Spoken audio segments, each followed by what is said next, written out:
ಒಂದು ದೈತ್ಯಕಾರದ ಪ್ರೇತಾತ್ಮ ಊರಿನೊಳಗಡೆ ಇರುವಂತ ಹೆಣ್ಮಕ್ಳುಗಳನ್ನೆಲ್ಲ ಎತ್ಕೊಂಡು ಹೋಗ್ತಿದ್ರೆ ಹೇಗಿರುತ್ತೆ ನೀವೇ ಯೋಚನೆ ಮಾಡಿ. ಆ ಪ್ರೇತಾತ್ಮ ಯಾಕಾಗ್ ಮಾಡ್ತಿದೆ, ಆ ಪ್ರೇತಾತ್ಮಕ್ಕೆ ಅಲ್ಲಿನ ಊರಿನವರು ಮುಕ್ತಿ ಹೇಗ್ ಕೊಡ್ತಾರೆ ಅನ್ನೋದೇ ಈ ಮೂವಿನಲ್ಲಿರುವಂತ ಸ್ಟೋರಿ. ನಾವಿವಾಗ ನೋಡ್ತಿರುವ ಮೂವಿ ಸ್ತ್ರೀ 2 ಅಂತ. ಈ ಮೂವಿ ತುಂಬಾನೇ ಸಸ್ಪೆನ್ಸ್ ಮತ್ತೆ ಥ್ರಿಲ್ಲಿಂಗ್ ಆಗಿರುವಂತ ಹಾರರ್ ಕಾಮಿಡಿ ಮೂವಿ ಅಂತಾನೆ ಹೇಳ್ಬೋದು. ಅದರಿಂದ ಜಾಸ್ತಿ ಟೈಮ್ ವೇಸ್ಟ್ ಮಾಡದೆ ಸ್ಟೋರಿ ಕಡೆ ಹೋಗೋಣ.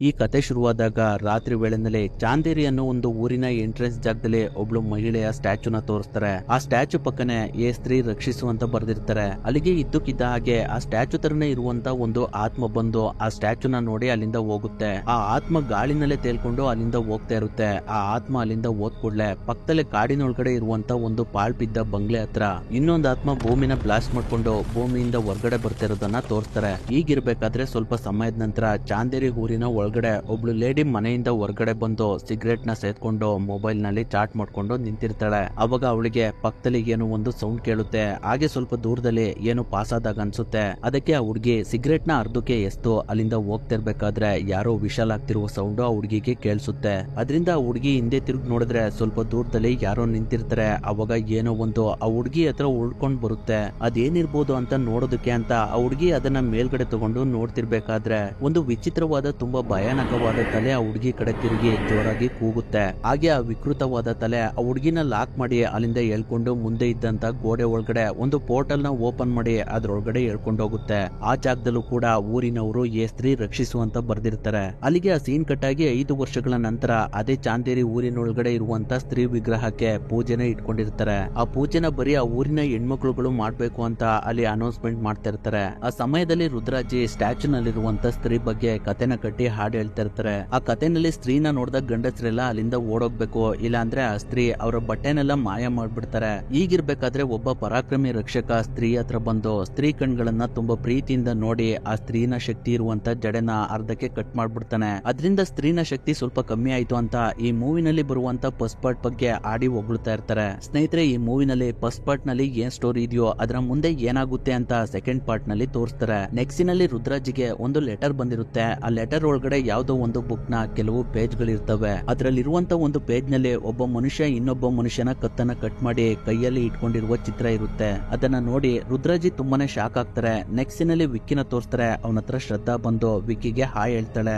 ಶ್ರದ್ಧಾ ಅಲ್ಲಿಗೆ ಬಂದಿದ್ ನೋಡಿ ವಿಕ್ಕಿಗೆ ತುಂಬಾನೇ ಖುಷಿ ಆಗ್ತಿರುತ್ತೆ. ಅವನು ತುಂಬಾ ಖುಷಿಯಿಂದ ಶ್ರದ್ಧಾಗೆ ಇಷ್ಟ ದಿನ ನೀನು ಎಲ್ಲೋಗಿದ್ದೆ ಅಂತ ಕೇಳ್ತಾನೆ. ಅದಕ್ಕೆ ಶ್ರದ್ಧಾ ಯಾವಾಗ್ಲೂ ಸಿಗೋಕ್ಕಿಂತ ತುಂಬಾ ದಿನಗಳ ನಂತರ ಸಿಕ್ಕರೆ ತುಂಬಾ ಚೆನ್ನಾಗಿರುತ್ತೆ ಅಂತ ಹೇಳ್ತಾಳೆ. ಸ್ನೇಹಿತರೆ, ವಿಕ್ಕಿ ಒಬ್ಬ ಲೇಡಿ ಸ್ಟೈಲರು. ಅದರಿಂದ ಅವನು ಶ್ರದ್ಧಾಗೆ ಒಂದೊಳ್ಳೆ ಬಟ್ಟೆನ ಸ್ಟಿಚ್ ಮಾಡ್ಕೊಡ್ತೀನಿ ಅಂತ ಹೇಳ್ತಾನೆ. ಅದೇ ಖುಷಿಯಿಂದ ವಿಕ್ಕಿ ಅವನ ಕೈಯಿಂದಲೇ ಶ್ರದ್ಧಾ ಬಟ್ಟೆನ ಅಳತೆ ತಗೋತಿರ್ಬೇಕಾದ್ರೆ ಅವನಿಗೆ ಡ್ರಿಂಕ್ಸ್ ಸ್ಮೆಲ್ ಬರುತ್ತೆ. ಅದರಿಂದ ವಿಕ್ಕಿ ಶ್ರದ್ಧಾಗೆ ನೀನು ಕುಟ್ಕೊಂಡ್ ಬಂದಿದ್ಯಾ ಅಂತ ಕೇಳ್ತಾನೆ. ಅದಕ್ಕೆ ಶ್ರದ್ಧಾ ವಿಕ್ಕಿ ಕೆನ್ನೆಗೆ ಒಂದ್ ಏಟ್ ಹೊಡಿತಾಳೆ. ಅವಾಗ ವಿಕ್ಕಿ ಮತ್ತೆ ತಿರುಗಿ ನೋಡಿದ್ರೆ ಅವನ್ ಮುಂದೆ ರುದ್ರಾಜಿ ಇರ್ತಾರೆ. ಅವಾಗ ನಮ್ಗೆ ಗೊತ್ತಾಗುತ್ತೆ ವಿಕ್ಕಿ ಶ್ರದ್ಧಾ ಬಂದಿದ್ದಾಳೆ ಅಂತ ಕನಸ್ ಕಾಣ್ತಿದ್ದ ಅಂತ.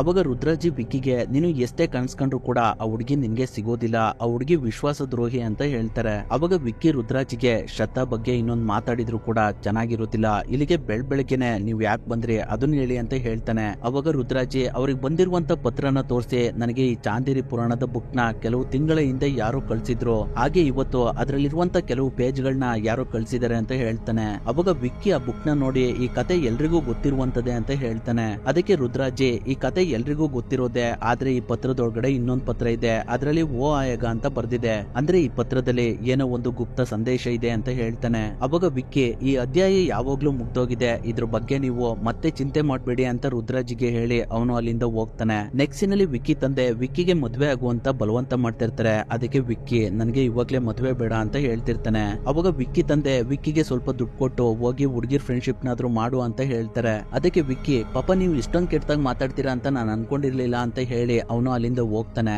ನಂತರ ವಿಕ್ಕಿ ಅವನ ಫ್ರೆಂಡ್ ಬಿಟ್ಟು ಹತ್ರ ಬಂದಾಗ ಅವನು ವಿಕ್ಕಿ ಹತ್ರ ಇದ್ದ ದುಡ್ಡನ್ನ ಕಿತ್ಕೊಂಡು ನನ್ನ ಪ್ರೇಯಸಿಗೆ ಟೆಡ್ಡಿ ಬೇರ್ ನ ಕೊಡಿಸ್ಬೇಕು ಅಂತ ಹೇಳ್ತಾನೆ. ಹಾಗೆ ಶ್ರದ್ಧಾಗೆ ಆ ಪಿಶಾಚಿನ ನೀನ್ ಯಾಕಷ್ಟೊಂದು ಲವ್ ಮಾಡ್ತಿದ್ಯಾ ಅಂತ ನನಗೆ ಗೊತ್ತಿಲ್ಲ ಅಂತ ಹೇಳ್ಬಿಡ್ತಾನೆ. ಅದಕ್ಕೆ ವಿಕ್ಕಿಗೆ ಕೋಪ ಬಂದು ಶ್ರದ್ಧಾಗ್ ಬೈತೀಯ ಅಂತ ಹೇಳಿ ಬಿಟ್ಟು ಹತ್ರ ಇದ್ದ ದುಡ್ಡನ್ನ ವಾಪಸ್ ಕಿತ್ಕೋತಾನೆ. ಅವಾಗ ಬಿಟ್ಟು ಶ್ರದ್ಧಾಗೆ ಸಾರಿ ಕೇಳಿ ವಿಕ್ಕಿ ಹತ್ರ ಇದ್ದ ದುಡ್ಡನ್ನ ವಾಪಸ್ ಇಸ್ಕೋತಾನೆ. ಅಷ್ಟರಲ್ಲಿ ಅಲ್ಲಿಗೆ ಬಿಟ್ಟು ಪ್ರೇಯಸಿ ಚಿಟ್ಟಿ ಬರ್ತಾಳೆ. ಅವಳು ಕೂಡ ವಿಕ್ಕಿಗೆ ನೀನು ಆ ಹುಡುಗಿನ ಮರ್ತ್ಬಿಡು, ಆ ಹುಡುಗಿ ಯಾವುದೇ ಕಾರಣಕ್ಕೂ ನಿನಗೆ ಸಿಗೋದಿಲ್ಲ, ನೀನು ತುಂಬಾನೇ ಹ್ಯಾಂಡ್ಸಮ್ ಆಗಿದ್ಯಾ, ನಿನ್ಗೆ ಬೇರೆ ಹುಡುಗಿರು ಯಾರಾದ್ರೂ ಸಿಗ್ತಾರೆ ಅಂತ ಹೇಳಿ ಅವಳು ಅಲ್ಲಿಂದ ಹೋಗ್ತಾಳೆ. ನಂತರ ಅವತ್ ರಾತ್ರಿ ವಿಕ್ಕಿ ಬೈಕ್ ಮೇಲೆ ಕೂತ್ಕೊಂಡು ಸಾಂಗ್ ನ ಕೇಳ್ತಿರ್ತಾನೆ. ಈ ಕಡೆ ಬಿಟ್ಟು ಬಿಟ್ಟು ಅವಳ ಪ್ರೇಯಸಿ ಚಿಟ್ಟಿಗೆ ಹಾಡು ಹೇಳಿ ಮಲಗಿಸ್ತಾ ಇರ್ತಾನೆ. ಅವಾಗ ಅಲ್ಲಿಗೆ ಅವಾಗ್ಲೇ ಭೂಮಿಯಿಂದ ಹೊರಗಡೆ ಬಂದ ಆತ್ಮ ಬಂದು ವಿಕ್ಕಿನ ನೋಡ್ತಾ ಇರುತ್ತೆ. ಬಿಟ್ಟು ಹೇಗೋ ಮಾಡಿ ಅವನ ಪ್ರೇಯಸಿನ ಮಲಗಿಸಿ ಅವನು ವಿಕ್ಕಿ ಹತ್ರ ಬಂದಾಗ ಆ ಆತ್ಮ ಅವರ ಬಿಲ್ಡಿಂಗ್ ಮೇಲ್ಗಡೆ ಹತ್ತಿ ಚಿಟ್ಟಿ ಹತ್ರ ಹೋಗ್ತಾ ಇರುತ್ತೆ. ಅವಾಗ ಚಿಟ್ಟಿ ಮಲಗಿದ್ದಂತ ರೂಮ್ ನ ಡೋರು ಇದ್ದ ಹಾಗೆ ಓಪನ್ ಆಗುತ್ತೆ. ಆ ಬಾಗ್ಲಿಂದ ಒಂದು ತಲೆ ಉಳ್ಕೊಂಡು ಮಂಚದ ಕೆಳಗಡೆ ಹೋಗುತ್ತೆ. ಅದರಿಂದ ಚಿಟ್ಟಿ ಅದೇನು ಅಂತ ಬಗ್ಗಿ ಮಂಚದ ಕೆಳಗಡೆ ನೋಡ್ತಾಳೆ, ಅಲ್ಲಿ ಏನು ಇರೋದಿಲ್ಲ.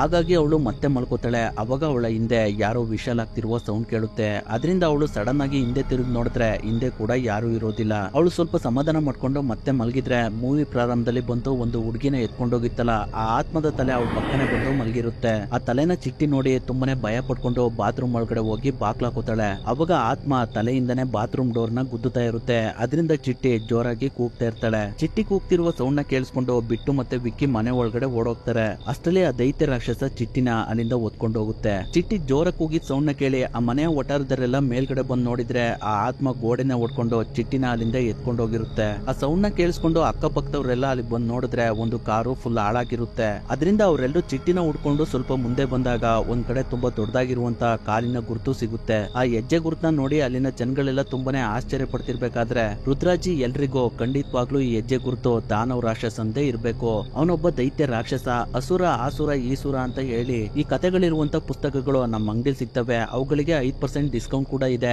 ಯಾರ್ ಬೇಕಾದ್ರು ಬಂದು ತಗೊಂಡೋಗಿ ಅಂತ ಕಾಮಿಡಿ ಮಾಡ್ತಿರ್ತಾರೆ. ಅವಾಗ ಬಿಟ್ಟು ರುದ್ರಾಜಿಗೆ ನಿಮ್ ಅಂಗಡಿ ಕತೆ ಹಂಗಿರ್ಲಿ, ನಮ್ ಚಿಟ್ಟಿ ಎಲ್ಲೋದ್ಲು ಅಂತ ಕೇಳ್ತಾನೆ. ಅಷ್ಟರಲ್ಲಿ ಅಲ್ಲೇ ಪಕ್ಕದಲ್ಲಿ ಮಲಗಿದ್ದಂತ ಒಬ್ಬ ಪೋರ್ ಮ್ಯಾನ್ ಚಿಟ್ಟಿ ಎಲ್ಲೂ ಹೋಗ್ಲಿಲ್ಲ, ಅವಳನ್ನ ಈ ಕಡೆ ಸರ್ಕಟ್ ಎತ್ಕೊಂಡೋದ, ಅವನ ದೇಹದ ಮೇಲೆ ತಲೆ ಇರ್ಲಿಲ್ಲ ಅಂತ ಹೇಳ್ತಾನೆ. ಅದನ್ನ ಕೇಳಿ ವಿಕ್ಕಿ ತಂದೆ ಆ ಪೋರ್ ಮ್ಯಾನ್ ಗೆ ಏನೇನೋ ಮಾತಾಡ್ಬೇಡ ಅಂತ ಬೈತಾರೆ. ಅವಾಗ ಆ ಪೋರ್ ಮ್ಯಾನು ಅವನ ಹತ್ರ ಇದ್ದ ಚಿಟ್ಟಿ ಸಾಕ್ಸ್ ನ ತೋರಿಸ್ತಾನೆ. ಆ ಸಾಕ್ಸ್ ನ ನೋಡಿ ಬಿಟ್ಟು ಇದು ಚಿಟ್ಟಿದೆ ಅಂತ ಸಖತ್ ದುಃಖ ಪಡ್ತಿರ್ತಾನೆ. ಅದೇ ಸಮಯದಲ್ಲಿ ಸ್ವಲ್ಪ ದೂರದಲ್ಲಿ ಯಾರೋ ನಿಂತಿರೋದು ವಿಕ್ಕಿಗೆ ಕಾಣುತ್ತೆ. ಅದರಿಂದ ಅವನು ಆ ಮನುಷ್ಯನನ್ನ ಫಾಲೋ ಮಾಡ್ಕೊಂಡು ಹೋಗ್ತಾನೆ. ವಿಕ್ಕಿ ಆ ಮನುಷ್ಯನನ್ನ ಫಾಲೋ ಮಾಡ್ಕೊಂಡು ಒಂದು ಪಾಳ್ ಬಿದ್ದಿರುವಂತ ಮನೆ ಹತ್ರ ಬರ್ತಾನೆ. ಆ ಮನೆ ಹತ್ರನೇ ಸರ್ಕಟ್ ರಾಕ್ಷಸ ಕೂಡ ಇರೋದು. ಅವಾಗ ವಿಕ್ಕಿ ಫಾಲೋ ಮಾಡ್ಕೊಂಡು ಬಂದ ಮನುಷ್ಯ ಆ ಪಾಳ್ ಬಿದ್ದ ಮನೆ ಒಳಗಡೆ ಹೋಗ್ತಾರೆ. ಅದರಿಂದ ವಿಕ್ಕಿ ಕೂಡ ಆ ಮನೆ ಒಳಗಡೆ ಹೋಗ್ತಾನೆ. ಆ ಮನೆ ಒಳಗಡೆ ವಿಕ್ಕಿಗೆ ಏನೋ ಒಂದು ಸೌಂಡ್ ಕೇಳುತ್ತೆ. ಅದರಿಂದ ವಿಕ್ಕಿ ತುಂಬಾನೇ ಭಯ ಪಡ್ಕೊಂಡು ಆ ಸೌಂಡ್ ಮಾಡಿದ್ದು ಸ್ತ್ರೀ ಅಂತ ಅನ್ಕೊಂಡು, ಸ್ತ್ರೀಜಿ ನಾನು ವಿಕ್ಕಿ, ನೀವು ಮತ್ತೆ ವಾಪಸ್ ಬಂದ್ರ, ನಾನ್ ನಿಮ್ಗೆ ಫ್ರೆಂಡ್ ಅಲ್ವಾ, ನನ್ನ ಬಟ್ಟೆಗಳನ್ನ ದಯವಿಟ್ಟು ಮಾಯ ಮಾಡ್ಬೇಡಿ ಅನ್ಕೊಂಡು ಹಿಂದೆ ತಿರುಗ್ತಾನೆ. ಆದ್ರೆ ಅವನ ಹಿಂದೆ ಯಾರು ಇರೋದಿಲ್ಲ. ಅದರಿಂದ ವಿಕ್ಕಿ ತುಂಬಾನೇ ಭಯ ಪಡ್ಕೊಂಡು ಮತ್ತೆ ಸ್ತ್ರೀಜಿ ಅಂತ ಕರೀತಾನೆ. ಅವಾಗ ಅವನ ಮುಂದೆ ಬೆಂಕಿ ಸ್ಟಿಕ್ ನ ಇಟ್ಕೊಂಡು ಶ್ರದ್ಧಾ ಬರ್ತಾಳೆ. ಅವಳನ್ನ ವಿಕ್ಕಿ ನೋಡಿ ಅವನ್ ಮುಂದೆ ಇರೋದು ರುದ್ರಾಜಿ ಅಂತ ಅನ್ಕೊಂಡು, ರುದ್ರಾಜಿ ನೀವ್ ಯಾವಾಗ್ಲೂ ನನ್ನ ಫಾಲೋ ಮಾಡ್ಕೊಂಡು ಹಿಂದೆನೆ ಬರ್ತಿರಲ್ಲ ಯಾಕೆ ಅಂತ ಕೇಳ್ತಾನೆ. ಅವಾಗ ಶ್ರದ್ಧಾ ನಾನು ವಿಕ್ಕಿ ರುದ್ರಬೈ ಅಲ್ಲ ಅಂತ ಹೇಳ್ತಾಳೆ. ಆದ್ರೂ ಕೂಡ ವಿಕ್ಕಿ ನಂಬ್ತಾ ಇರೋದಿಲ್ಲ. ಅದರಿಂದ ಶ್ರದ್ಧಾ ವಿಕ್ಕಿ ಕೆನ್ನೆಗೆ ಒಂದೇಟ್ ಹೊಡಿತಾಳೆ. ಅವಾಗ ಅವಳಿಗೆ ಅವನ್ ಮುಂದೆ ಇರೋದು ಶ್ರದ್ಧಾ ಅಂತ ಗೊತ್ತಾಗುತ್ತೆ. ಅದರಿಂದ ವಿಕ್ಕಿ ತುಂಬಾ ಖುಷಿಯಿಂದ ಕುಂದಾಡ್ತಿರ್ತಾನೆ. ಹಾಗೆ ಶ್ರದ್ಧಾಗೆ ನಿನ್ ಬಗ್ಗೆ ಈ ಜನಗಳೆಲ್ಲ ಏನೆಲ್ಲ ಮಾತಾಡ್ಕೊಳ್ತಾ ಇದಾರೆ ಗೊತ್ತಾ, ನೀನು ಮನುಷ್ಯಳೆ ಅಲ್ವಂತೆ, ನೀನೊಬ್ಳು ಪಿಶಾಚಿ ಅಂತೆ, ನೀನು ದೆವ್ವ ಭೂತ ಅಂತ ಏನೇನೋ ಮಾತಾಡ್ತಾ ಇದಾರೆ. ಅದಿರ್ಲಿ ನನ್ ಬಗ್ಗೆ ಏನ್ ಮಾತಾಡ್ತಾರೆ ಗೊತ್ತಾ, ನಾನೊಬ್ಬ ದೇವದಾಸ್ ಮಜ್ಜನು ಪಾಗಲ್ ಪ್ರೇಮಿ ಅಂತೆ, ಈ ರೀತಿ ಎಲ್ಲ ಜನಗಳು ನಮ್ಮಿಬ್ರು ಬಗ್ಗೆ ಏನೇನೋ ಮಾತಾಡ್ಕೊಳ್ತಾ ಇದಾರೆ ಅಂತ ಹೇಳ್ತಾನೆ. ವಿಕ್ಕಿ ಆ ರೀತಿ ಎಲ್ಲ ಹೇಳ್ತಿರೋದ್ ನೋಡಿ ಶ್ರದ್ಧಾಗೆ ನಗುನೆ ಬರ್ತಾ ಇರುತ್ತೆ. ಅವಾಗ ಶ್ರದ್ಧಾ ವಿಕ್ಕಿಗೆ ಊರೊಳಗಡೆಯಿಂದ ಹುಡುಗಿರ್ನ ಯಾರು ಎತ್ಕೊಂಡು ಹೋಗ್ತಿದಾರೆ ಅಂತ ನನಗೆ ಚೆನ್ನಾಗ್ ಗೊತ್ತಿದೆ ಅಂತ ಹೇಳ್ತಾಳೆ. ಅದಕ್ಕೆ ವಿಕ್ಕಿ ಚಿಟ್ಟಿನ ಯಾರು ಎತ್ಕೊಂಡು ಹೋಗಿದ್ದಾರೆ ಅಂತ ನಿನ್ಗೆ ಗೊತ್ತಾ ಅಂತ ಕೇಳ್ತಾನೆ. ಅವಾಗ ಶ್ರದ್ಧಾ ಬರೀ ಚಿಟ್ಟಿ ಮಾತ್ರ ಅಲ್ಲ, ಈ ಊರಿನ ಎಲ್ಲಾ ಹುಡುಗಿರ್ನ ಯಾರು ಎತ್ಕೊಂಡು ಹೋಗಿದ್ದಾರೆ ಅಂತ ನನಗೆ ಚೆನ್ನಾಗ್ ಗೊತ್ತಿದೆ ಅಂತ ಹೇಳ್ತಾಳೆ. ಅದಕ್ಕೆ ವಿಕ್ಕಿ ಅದು ಯಾರು ಅಂತ ಕೇಳ್ತಾನೆ. ಅವಾಗ ಶ್ರದ್ಧಾ ಅವನೇ ಪರಸ್ತ್ರೀಯರನ್ನ ಕೊಂದು ಹೆಣ್ಣಾಗಿ ಪರಿವರ್ತಿಸಿದವನು, ಅವನ ಹೆಸರು ಸರ್ಕಟ ಅಂತ ಹೇಳ್ತಾಳೆ. ಅದಕ್ಕೆ ವಿಕ್ಕಿ ಕೂಡ ಇರಬಹುದು, ಶ್ರೀಜಿ ಇಲ್ಲಿಂದ ಹೋದ್ಮೇಲೆ ಅವನು ಇಲ್ಲಿಗೆ ಬಂದಿರಬಹುದು ಅಂತ ಹೇಳ್ತಾನೆ. ಅವಾಗ ಶ್ರದ್ಧಾ ವಿಕ್ಕಿಗೆ ಅಲ್ಲೇ ಪಕ್ಕದಲ್ಲಿ ಕಲ್ಲಿನಿಂದ ಕೆತ್ತಿರುವಂತ ಸರ್ಕಟ್ನ ಚಿತ್ರನ ತೋರಿಸ್ತಾಳೆ. ಆ ಚಿತ್ರದ ಪಕ್ಕನೆ ಒಂದು ಚಿಕ್ಕ ಮಗು ಕೂಡ ಇರುತ್ತೆ. ಆ ಮಗು ಯಾರು ಅಂತ ಮುಂದೆ ತಿಳ್ಕೊಳ್ಳೋಣ. ಈ ಕಡೆ ಬಿಟ್ಟು ಮತ್ತೆ ರುದ್ರಾಜಿ ಇಬ್ರು ಕೂತ್ಕೊಂಡು ಚಿಟ್ಟಿ ಓದ್ಲು, ವಿಕ್ಕಿ ಕೂಡ ಓದ, ಇವರೆಲ್ಲ ಎಲ್ಲಿಗೆ ಹೋದ್ರು ಅಂತ ತುಂಬಾನೇ ಯೋಚನೆ ಮಾಡ್ತಾ ಇರ್ತಾರೆ. ಅಷ್ಟರಲ್ಲಿ ಅಲ್ಲಿಗೆ ವಿಕ್ಕಿ ಬಂದು ರುದ್ರಾಜಿಗೆ ನಿಮ್ಮ ಹತ್ರ ಇರುವಂತ ಚೀಟಿ ಎಲ್ಲಿ ಅಂತ ಕೇಳ್ತಾನೆ. ಅವನು ಚಿಟ್ಟಿನ ಕೇಳ್ತಿದ್ದಾನೆ ಅಂತ ಅವ್ರುಗಳು ಕನ್ಫ್ಯೂಸ್ ಮಾಡ್ಕೊಂಡು ಅವಳು ನಮ್ಮ ಹತ್ರ ಎಲ್ಲಿದ್ದಾಳೆ ಅಂತ ಹೇಳ್ತಾರೆ. ಅದಕ್ಕೆ ವಿಕ್ಕಿ ಅವತ್ ನಿಮ್ ಕೈಯಲ್ಲಿ ಇತ್ತಲ್ಲ, ನೀವೇ ಓಪನ್ ಮಾಡಿ ತೋರಿಸಿದ್ರಲ್ಲ ಅಂತ ಹೇಳ್ತಾನೆ. ಅವಾಗ ವಿಕ್ಕಿ ಕೇಳ್ತಿರೋದು ಚೀಟಿ ಅಂತ ರುದ್ರಾಜಿಗೆ ಅರ್ಥ ಆಗುತ್ತೆ. ಆದ್ರೆ ಬಿಟ್ಟು ಮಾತ್ರ ಏನು ಚೀಟಿನ ಓಪನ್ ಮಾಡಿ ನೋಡಿದ್ರ ಅಂತ ವಿಕ್ಕಿಗೆ ಬೈತಿರ್ತಾನೆ. ಅವಾಗ ರುದ್ರಾಜಿ ಅವ್ರು ಮಾತಾಡ್ತಿರೋದು ಚಿಟ್ಟಿ ಬಗ್ಗೆ ಅಲ್ಲ ಚೀಟಿ ಬಗ್ಗೆ ಅಂತ ಬಿಟ್ಟುಗೆ ಅರ್ಥ ಮಾಡಿಸ್ತಾರೆ. ನಂತರ ರುದ್ರಾಜಿ ಅವ್ರ ಹತ್ರ ಇರುವಂತ ಚೀಟಿನ ಚಿಟ್ಟಿಗೆ ಕೊಡ್ತಾರೆ. ಅವಾಗ ವಿಕ್ಕಿ ರುದ್ರಾಜಿಗೆ ಇದನ್ನ ಒಂದ್ಸಲಿ ಓದಿ ಅದರಲ್ಲಿ ಚಿಟ್ಟಿನ ಯಾರು ಎತ್ಕೊಂಡು ಹೋಗಿದ್ದಾರೆ ಅಂತ ಗೊತ್ತಾಗುತ್ತೆ ಅಂತ ಹೇಳ್ತಾನೆ. ಅದರಿಂದ ರುದ್ರಾಜಿ ಆ ಚೀಟಿನ ಓದ್ತಾರೆ. ಅದರಲ್ಲಿ ಚಂದ್ರಬಾನ್ ಒಂದು ಕಾಲದಲ್ಲಿ ಚಾಂದೇರಿ ನಗರದ ಮುಖ್ಯಸ್ಥನಾಗಿರ್ತಾನೆ. ಅವನೊಬ್ಬ ಗೂಳಿ ತರ ಶಕ್ತಿಶಾಲಿಯಾಗಿದ್ದ, ಒಂಟೆ ತರ ಎತ್ತರವಾಗಿದ್ದ, ಮತ್ತೆ ರಾವಣನ್ ತರ ಅಹಂಕಾರಿಯಾಗಿದ್ದ. ಅವನ ಹತ್ರ ಅಪಾರವಾದ ಸಂಪತ್ತಿತ್ತು. ಅವನು ಸಖತ್ ಮದ್ಯಪ್ರಿಯನಾಗಿದ್ದ. ಹಾಗೆ ಅವನು ದುಶ್ಯಾಸನ ಆದರ್ಶವನ್ನ ಹೊಂದಿದ್ದ. ಅವನು ಬಯಸಿದ ಹೆಂಗಸರ ಜೊತೆ ಮಲಗಬೇಕಿತ್ತು. ಅದರಿಂದ ಚಂದ್ರಬಾನ್ ಮತ್ತೆ ಅವನ ಸ್ನೇಹಿತರು ವೇಷರ ಹತ್ರ ಹೋಗ್ತಿದ್ರು. ಈ ಈಗಿರ್ಬೇಕಾದ್ರೆ ಒಂದಿನ ಸ್ತ್ರೀ ತಾನು ಪ್ರೀತಿಸಿದ ಪ್ರೇಯಸಿ ಜೊತೆ ಮದ್ವೆ ಆಗ್ತಾರೆ. ಅದು ಚಂದ್ರಬನ್ ಮತ್ತೆ ಅವನ ಸ್ನೇಹಿತರಿಗೆ ಸಹಿಸೋದಿಕ್ಕಾಗೋದಿಲ್ಲ. ಅದರಿಂದ ಚಂದ್ರಬನ್ ಮತ್ತೆ ಅವನ ಸ್ನೇಹಿತರೆಲ್ಲರೂ ಸೇರ್ಕೊಂಡು ಸ್ತ್ರೀ ಗಂಡನ ಕತ್ತನ್ನ ಕತ್ತರಿಸಿ ಸಾಯಿಸ್ತಾರೆ. ಹಾಗೆ ಸ್ತ್ರೀನ ಕೂಡ ಅವಳ ಚಿಕ್ಕ ಮಗಳು ಮುಂದೆನೆ ಸುಟ್ಟು ಸಾಯಿಸ್ತಾರೆ. ಅದಾದ್ಮೇಲೆ ಸ್ವಲ್ಪ ವರ್ಷಗಳ ನಂತರ ಸ್ತ್ರೀ ವಾಪಸ್ ಆತ್ಮ ರೂಪದಲ್ಲಿ ಬಂದು ಚಂದ್ರಬನ್ ಮತ್ತೆ ಅವನ ಸ್ನೇಹಿತರನ್ನ ಸಾಯಿಸಿ ಊತಾಗ್ತಾಳೆ ಅಂತ ಬರ್ದಿರುತ್ತೆ. ಅವಾಗ ಅವ್ರಗಳಿಗೆ ಚಾಂದೇರಿ ನಗರದಿಂದ ಹುಡುಗಿರ್ನ ಓದ್ಕೊಂಡು ಹೋಗ್ತಿರೋದು ಬೇರೆ ಯಾರು ಅಲ್ಲ, ಸರ್ಕಟ್ ಅಂತ ಗೊತ್ತಾಗುತ್ತೆ. ಅವಾಗ ವಿಕ್ಕಿ ಚಾಂದೇರಿ ನಗರದವರು ಸ್ತ್ರೀಜಿನ ಪೂಜೆ ಮಾಡ್ತಿದ್ದಾರೆ ಅಂತ ಸ್ತ್ರೀಜಿಗೆ ಗೊತ್ತಾಗಿ ಅವರು ಇಲ್ಲಿಂದ ಹೋದ್ಮೇಲೆ ಸರ್ಕಟ್ ಈ ಊರಿಗೆ ಬಂದು ಈ ಊರಿನ ಹೆಣ್ಮಕ್ಳುಗಳನ್ನೆಲ್ಲ ಎತ್ಕೊಂಡು ಹೋಗ್ತಿದ್ದಾನೆ. ಅದಕ್ಕೆ ಭಯ ಪಟ್ಕೊಂಡು ನಮ್ಮ ಊರಿನ ಮುಗ್ಧ ಹೆಣ್ಮಕ್ಳುಗಳೆಲ್ಲ ಊರನ್ನ ಬಿಟ್ಟು ಇಲ್ಲಿಂದ ಹೋಗ್ತಾ ಇರ್ಬೇಕು ಅಂತ ಹೇಳ್ತಾನೆ. ಅದಕ್ಕೆ ಬಿಟ್ಟು ಇದೆಲ್ಲ ನಿನ್ಗೆ ಹೇಗ್ ಗೊತ್ತು ಅಂತ ಕೇಳ್ತಾನೆ. ಅವಾಗ ವಿಕ್ಕಿ ನನ್ಗೆ ಶ್ರದ್ಧಾ ಹೇಳಿದ್ದು ಅವಳು ವಾಪಸ್ ಮತ್ತೆ ಬಂದಿದ್ದಾಳೆ ಅಂತ ಹೇಳ್ತಾನೆ. ಅದನ್ನ ಕೇಳಿ ಬಿಟ್ಟು ಮತ್ತೆ ರುದ್ರಾಜಿ ಇಬ್ರು ವಿಕ್ಕಿ ಮತ್ತೆ ಕನಸು ಕಾಣೋದಕ್ಕೆ ಶುರು ಮಾಡಿದಾನೆ ಅಂತ ನಗ್ತಾ ಇರ್ತಾರೆ. ನಂತರ ವಿಕ್ಕಿ ಶ್ರದ್ಧಾ ಇರುವಂತ ಜಾಗಕ್ಕೆ ಮತ್ತೆ ಬಂದಾಗ ವಿಕ್ಕಿ ಶ್ರದ್ಧಾಗೆ ಒಂದೊಳ್ಳೆ ಲವ್ ಸಾಂಗ್ ನ ಹೇಳ್ತಾನೆ. ಆ ಸಮಯದಲ್ಲಿ ವಿಕ್ಕಿ ಶ್ರದ್ಧಾ ಹತ್ರ ಒಂದು ಸೆಲ್ಫಿನ ತಗೊಳ್ಳೋದಕ್ಕೆ ಅಂತ ಹೋಗ್ತಾನೆ. ಆದ್ರೆ ಶ್ರದ್ಧಾ ಅದಕ್ಕೆ ಒಪ್ಪೋದಿಲ್ಲ. ಅಷ್ಟರಲ್ಲಿ ಬಿಟ್ಟು ಮತ್ತೆ ರುದ್ರಾಜಿ ಕೂಡ ಆ ಜಾಗಕ್ಕೆ ಬರ್ತಾ ಇರ್ತಾರೆ. ಈ ಕಡೆ ವಿಕ್ಕಿ ಶ್ರದ್ಧಾ ತಲೆ ಮೇಲಿದ್ದ ಒಂದು ಗುಲಾಬಿ ಹೂವಿನ ದಳನ ತಗೊಂಡು ಅವನ್ ಜೇಬ್ ಒಳಗಡೆ ಇಟ್ಕೋತಾನೆ. ಹಾಗೆ ಶ್ರದ್ಧಾ ತುಟಿ ಮೇಲ್ಗಡೆ ವಿಕ್ಕಿ ಬೆಳ್ಳನ್ನ ಇಟ್ಟಾಗ ಶ್ರದ್ಧಾ ಗೋಸ್ಟ್ ಆಗಿ ಬದಲಾಗಿ ಅವನ ಬೆಳ್ಳನ್ನೇ ಕಚ್ಬಿಡ್ತಾಳೆ. ಅದರಿಂದ ವಿಕ್ಕಿ ತುಂಬಾ ಜೋರಾಗಿ ಕೂಕೊಂಡು ಅಲ್ಲಿಂದ ಹೊರಗಡೆ ಬರ್ತಾನೆ. ಅಲ್ಲಿ ಬಿಟ್ಟು ಮತ್ತೆ ರುದ್ರಾಜಿ ಅವನಿಗೆ ಸಿಗ್ತಾರೆ. ಅವಾಗ ವಿಕ್ಕಿ ನನ್ನ ಬೆರಳು ಕಟ್ಟಾಯ್ತು ಅಂತ ಅವ್ರಗಳಿಗೆ ತೋರಿಸ್ತಾನೆ. ಆದ್ರೆ ಅವನ ಬೆರಳಿಗೆ ಏನೂ ಆಗಿರುವುದಿಲ್ಲ. ಹಾಗೆ ಅವನು ಶ್ರದ್ಧಾ ಜೊತೆ ಹಾಡು ಹೇಳಿದ್ರ ಬಗ್ಗೆ ರುದ್ರಾಜಿ ಮತ್ತೆ ಬಿಟ್ಟು ಹತ್ರ ಹೇಳಿದಾಗ ಅವರು ವಿಕ್ಕಿಗೆ ನೀನು ಭ್ರಮೆನಲ್ಲಿ ಬದುಕ್ತಾ ಇದೀಯಾ, ಆ ಭ್ರಮೆಯಿಂದ ಫಸ್ಟ್ ಹೊರಗಡೆ ಬಾ ಅಂತ ಹೇಳ್ತಾರೆ. ಅವಾಗ ವಿಕ್ಕಿ ಚಿಟ್ಟಿನ ಸರ್ಕಟ್ ಹತ್ರ ಇಂದ ವಾಪಸ್ ಕರ್ಕೊಂಡ್ ಬರೋದಕ್ಕೆ ನನ್ನ ಹತ್ರ ಒಂದ್ ದಾರಿ ಇದೆ, ಅದೇನಂದ್ರೆ ಸ್ತ್ರೀಜಿನ ವಾಪಸ್ ಕರ್ಕೊಂಡ್ ಬರೋಣ ಅಂತ ಹೇಳ್ತಾನೆ. ಅದಕ್ಕೆ ಬಿಟ್ಟು ನಿನ್ಗೇನಾದ್ರೂ ತಲೆ ಕೆಟ್ಟಿದ್ಯಾ? ಸ್ತ್ರೀಜಿಗೆ ಶಕ್ತಿ ಇದ್ದಿದ್ದು ಅವರ ತಲೆ ಕೂದಲಲ್ಲಿ, ಆದ್ರೆ ನೀನೇ ಅದನ್ನ ತುಂಬಾ ದಿನಗಳ ಹಿಂದೆ ಕಟ್ ಮಾಡಿದ್ಯಾ. ಅದರಿಂದ ಸ್ತ್ರೀಜಿಗೆ ಇವಾಗ ಯಾವುದೇ ತರ ಶಕ್ತಿ ಇರೋದಿಲ್ಲ, ಅವ್ರ ಕೈಲಿ ಏನ್ ಮಾಡೋದಕ್ಕೂ ಇವಾಗ ಆಗೋದಿಲ್ಲ ಅಂತ ಹೇಳ್ತಾನೆ. ಅದಕ್ಕೆ ರುದ್ರಾಜಿ ಅದು ಆಗುತ್ತೆ, ಯಾಕಂದ್ರೆ ಸರ್ಕಟ್ಗೋಸ್ಕರ ಸ್ತ್ರೀ ಏನ್ ಬೇಕಾದ್ರೂ ಮಾಡ್ತಾರೆ ಅಂತ ಹೇಳ್ತಾರೆ. ಅದರಿಂದ ವಿಕ್ಕಿ ಮತ್ತೆ ಬಿಟ್ಟು ಇಬ್ರು ಜಾನ್ ಹತ್ರ ಬರ್ತಾರೆ. ಅವನು ಕೂಡ ಅವ್ರಗಳಿಗೆ ತುಂಬಾನೇ ಒಳ್ಳೆ ಸ್ನೇಹಿತ. ಜಾನ ಸ್ಟಡಿಗೋಸ್ಕರ ಚಾಂದೇರಿ ನಗರನ ಬಿಟ್ಟು ಹೊರಗಡೆ ಬಂದು ಓದ್ತಾ ಇರ್ತಾನೆ. ಜಾನ ಬಿಟ್ಟು ಮತ್ತೆ ವಿಕ್ಕಿನ ನೋಡಿ ಅವ್ರಗಳನ್ನ ತಪ್ಕೊಂಡು ತುಂಬಾನೇ ಖುಷಿ ಪಡ್ತಾ ಇರ್ತಾನೆ. ಅಷ್ಟರಲ್ಲಿ ಆ ಮನೆ ಒಳಗಡೆ ಏನೋ ಒಂದು ಸೌಂಡ್ ಆಗುತ್ತೆ. ಅದರಿಂದ ಬಿಟ್ಟು ಮತ್ತೆ ವಿಕ್ಕಿ ಇಬ್ರು ಜಾನಗೆ ಫ್ರೆಂಡ್ಸ್ ನ ಸೇರಿಸ್ಕೊಂಡು ಪಾರ್ಟಿ ಮಾಡ್ತಿದ್ಯಾ ಅಂತ ಹೇಳ್ಕೊಂಡು ರೂಮ್ ಒಳಗಡೆ ಬಂದು ನೋಡಿದ್ರೆ ಅಲ್ಲಿ ಒಂದು ತೋಳ ಇರುತ್ತೆ. ಅದು ಅವ್ರಗಳನ್ನ ನೋಡಿ ಅಲ್ಲಿಂದ ಓಡೋಗುತ್ತೆ. ಅದನ್ನ ನೋಡಿ ವಿಕ್ಕಿ ಜಾನಾಗೆ ಇಂತ ಡೇಂಜರಸ್ ಆದ ನಾಯಿಗಳನ್ನೆಲ್ಲ ಮನೆ ಒಳಗಡೆ ಬಿಟ್ಕೊಂಡಿದ್ಯಲ್ಲ ಅಂತ ಬೈತಾ ಇರ್ತಾನೆ. ಅವಾಗ ಬಿಟ್ಟು ಜಾನಾಗೆ ನೀನು ನಮ್ ಜೊತೆ ಚಾಂದೇರಿ ನಗರಕ್ಕೆ ಬಾ ಅಂತ ಹೇಳ್ತಾನೆ. ಅದಕ್ಕೆ ಜಾನ ಯಾಕೆ ಅಂತ ಕೇಳ್ತಾನೆ. ಅವಾಗ ಬಿಟ್ಟು ಸ್ತ್ರೀಜಿನ ವಾಪಸ್ ಚಾಂದೇರಿ ನಗರಕ್ಕೆ ಕರ್ಕೊಂಡ್ ಬರೋದಕ್ಕೆ ಅಂತ ಹೇಳ್ತಾನೆ. ಅದಕ್ಕೆ ಜಾನ ನಿನ್ಗೇನಾದ್ರೂ ತಲೆ ಕೆಟ್ಟಿದ್ಯಾ, ನಾನ್ ಬರೋದಿಲ್ಲ ಅಂತ ಹೇಳ್ತಾನೆ. ಅವಾಗ ವಿಕ್ಕಿ ಜಾನಾಗೆ ಅದು ಹಾಗಲ್ಲ, ರುದ್ರಾಜಿ ಒಂದು ನಾಟಕನ ಮಾಡ್ತಿದ್ದಾರೆ, ಅದರಲ್ಲಿ ನಿಂಗೊಂದು ಒಳ್ಳೆ ಬೆಸ್ಟ್ ರೋಲ್ ನ ಕೊಟ್ಟಿದ್ದಾರೆ, ಅದಕ್ಕೋಸ್ಕರ ನೀನು ನಮ್ ಜೊತೆ ಚಾಂದೇರಿ ನಗರಕ್ಕೆ ಬಾ ಅಂತ ಕರೀತಾನೆ. ಅವಾಗ ಜಾನ ಒಪ್ಕೊಂಡು ಅವ್ರ ಜೊತೆ ಚಾಂದೇರಿ ನಗರಕ್ಕೆ ಬರ್ತಾನೆ. ನಂತರ ವಿಕ್ಕಿ ಬಿಟ್ಟು ಮತ್ತೆ ರುದ್ರಾಜಿ ಎಲ್ರು ಸೇರ್ಕೊಂಡು ಜಾನಾಗೆ ಸರ್ಕಟ್ ಆ ಊರಿನ ಹುಡುಗಿರ್ನೆಲ್ಲ ಎತ್ಕೊಂಡು ಹೋಗ್ತಿರುವ ವಿಷಯನ ಹೇಳ್ತಾರೆ. ಆ ಹುಡುಗಿರ್ನೆಲ್ಲ ನಾವಿವಾಗ ವಾಪಸ್ ಕರ್ಕೊಂಡ್ ಬರ್ಬೇಕು ಅಂದ್ರೆ ಸ್ತ್ರೀನ ಸಹಾಯ ಬೇಕು.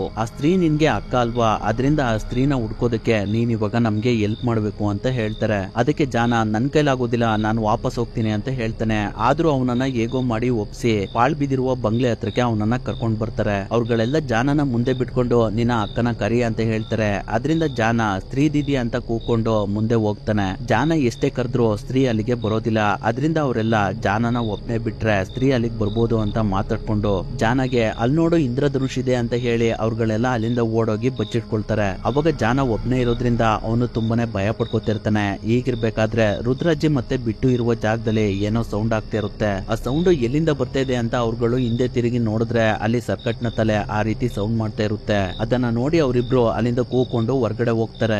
ಈ ಕಡೆ ವಿಕ್ಕಿ ಇರುವ ಜಾಗದಲ್ಲೂ ಕೂಡ ಸರ್ಕಟ್ ನ ತಲೆ ಇರುತ್ತೆ. ಅದನ್ನ ಅವ್ನು ನೋಡಿ ತುಂಬಾನೇ ಭಯ ಪಡ್ಕೊಂಡು ಅಲ್ಲಿಂದ ಕೂಕೊಂಡು ಹೊರಗಡೆ ಬರ್ತಾನೆ. ಹಾಗೆ ಜಾನ ಇರುವ ಜಾಗದಲ್ಲೂ ಕೂಡ ಸರ್ಕಟ್ ನ ತಲೆ ಕೂದಲು ಅವನ ಕೈ ಹತ್ರ ಬರ್ತಾ ಇರುತ್ತೆ. ಅದರಿಂದ ಅವನು ಕೂಡ ತುಂಬಾನೇ ಎದುರುಕೊಂಡು ವಿಕ್ಕಿ ಬಿಟ್ಟು ಮತ್ತೆ ರುದ್ರಾಜಿ ಇರುವ ಜಾಗಕ್ಕೆ ಬರ್ತಾನೆ. ಅವಾಗ ವಿಕ್ಕಿ ಈ ಜಾಗದಲ್ಲಿ ಬೇಡ, ಬೇರೆ ಇನ್ನೊಂದ್ ಜಾಗದಲ್ಲಿ ಸರ್ಕಟ್ ನ ಮೂರ್ತಿ ಇದೆ, ಅದ್ರ ಹತ್ರ ಹೋಗಿ ಎಲ್ರು ಒಟ್ಟಿಗೆ ನಿಂತ್ಕೊಂಡು ಸ್ತ್ರೀನ ಹುಡ್ಕೋಣ ಅಂತ ಹೇಳ್ತಾನೆ. ನಂತರ ವಿಕ್ಕಿ ಅವ್ರಗಳನ್ನೆಲ್ಲ ಸರ್ಕಟ್ ನ ಮೂರ್ತಿ ಇರುವ ಜಾಗಕ್ಕೆ ಕರ್ಕೊಂಡ್ ಬಂದು ಅವ್ರಗಳಿಗೆಲ್ಲ ಆ ಮೂರ್ತಿನ ತೋರಿಸ್ತಾನೆ. ಅದರಿಂದ ಅವ್ರಗಳೆಲ್ಲ ಆ ಮೂರ್ತಿನ ನೋಡ್ತಿರ್ಬೇಕಾದ್ರೆ ಜಾನನ ಯಾರೋ ಅಲ್ಲಿಂದ ಹಿಂದ್ಗಡೆ ಎಳ್ಕೊಂಡ್ ಹೋಗ್ತಾರೆ. ಅವಾಗ ಅವ್ರಗಳೆಲ್ಲ ಜಾನ ಎಲ್ಲೋದ ಅಂತ ಹುಡುಕ್ತಿರ್ಬೇಕಾದ್ರೆ ಜಾನ ಒಂದ್ ಕಡೆ ಗೋಡೆ ಮೇಲ್ಗಡೆ ಲಾಕ್ ಆಗಿರ್ತಾನೆ. ಅವನ ಕಣ್ಗಳೆಲ್ಲ ಬಿಳಿಯಾಗಿರ್ತವೆ. ಅವನನ್ನ ನೋಡಿ ವಿಕ್ಕಿ ಬಿಟ್ಟು ಮತ್ತೆ ರುದ್ರಾಜಿ ಸ್ತ್ರೀಜಿ ಹತ್ರ ನಮ್ಮನ್ನ ಕ್ಷಮಿಸ್ಬಿಡಿ, ನಾವು ತಪ್ಪು ಮಾಡ್ಬಿಟ್ವಿ, ನಮ್ಮ ಸ್ನೇಹಿತನನ್ನ ಬಿಡಿ ಅಂತ ಕೇಳ್ಕೊತಾರೆ. ಅವಾಗ ಜಾನ ಅಲ್ಲಿಂದ ಕೆಳಗಡೆ ಬೀಳ್ತಾನೆ. ಹೇಳ್ತಾನೆ. ಆದ್ರೆ ಅವನಿಗೆ ಪ್ರಜ್ಞೆ ಇರೋದಿಲ್ಲ. ಅವಾಗ ರುದ್ರಾಜೆ ಜಾನ ಉಸಿರಾಡ್ತಿದ್ದಾನ ಅಂತ ನೋಡ್ತಾರೆ. ಆದ್ರೆ ಅವಾಗ ಜಾನ ಉಸಿರಾಡ್ತಿರೋದಿಲ್ಲ. ಅದರಿಂದ ರುದ್ರಾಜೆ ಜಾನ ಇನ್ನಿಲ್ಲ ಅಂತ ಹೇಳ್ತಾರೆ. ಅವಾಗ ವಿಕ್ಕಿ ತುಂಬಾನೇ ದುಃಖದಿಂದ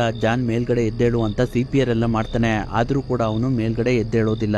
ಎಲ್ರು ಜಾನ ಇನ್ನೇನ್ ಸತ್ತೋದ ಅಂತ ಅನ್ಕೊಳ್ತಿರ್ಬೇಕಾದ್ರೆ ಜಾನ ಇದ್ದಕ್ಕಿದ್ದ ಹಾಗೆ ಮೇಲ್ಗಡೆ ಎದ್ದೇಳ್ತಾನೆ. ಅವಾಗ್ಲೂ ಕೂಡ ಅವನ ಕಣ್ಗಳು ಬಿಳಿಯಾಗಿರ್ತವೆ. ಅವನಿಗೆ ಏನಾಯ್ತು ಅಂತ ಎಲ್ರು ನೋಡ್ತಿರ್ಬೇಕಾದ್ರೆ ಅವನು ಎಲ್ರು ಇಲ್ಲಿಂದ ಓಡೋಗಿ ಅಂತ ಹೇಳಿ ಅವನು ಕೂಡ ಅಲ್ಲಿಂದ ಓಡೋಗ್ತಾನೆ. ಅದರಿಂದ ಎಲ್ರು ಆ ಪಾಳ್ಬಿದ್ದ ಮನೆಯಿಂದ ಹೊರಗಡೆ ಬಂದು ಬೈಕ್ ನ ಸ್ಟಾರ್ಟ್ ಮಾಡ್ತಿರ್ತಾರೆ. ಅವಾಗ ವಿಕ್ಕಿ ಬೈಕು ಸ್ಟಾರ್ಟ್ ಆಗ್ತಾ ಇರೋದಿಲ್ಲ. ಆದ್ರೂ ಹೇಗೋ ಮಾಡಿ ಆ ಬೈಕ್ ನ ಸ್ಟಾರ್ಟ್ ಮಾಡಿ ಅವ್ರುಗಳು ಅಲ್ಲಿಂದ ಹೋದಾಗ ಅವ್ರ ಹಿಂದೆನೆ ಸರ್ಕಟ ಬಂದು ಅವನ ತಲೆನ ಬಾಡಿಯಿಂದ ಹೊರಗಡೆ ತೆಗೆದು ಅವ್ರಗಳನ್ನ ಇಟ್ಕೊಂಡ್ ಬರೋದಕ್ಕೆ ಅಂತ ಕಳಿಸ್ತಾನೆ.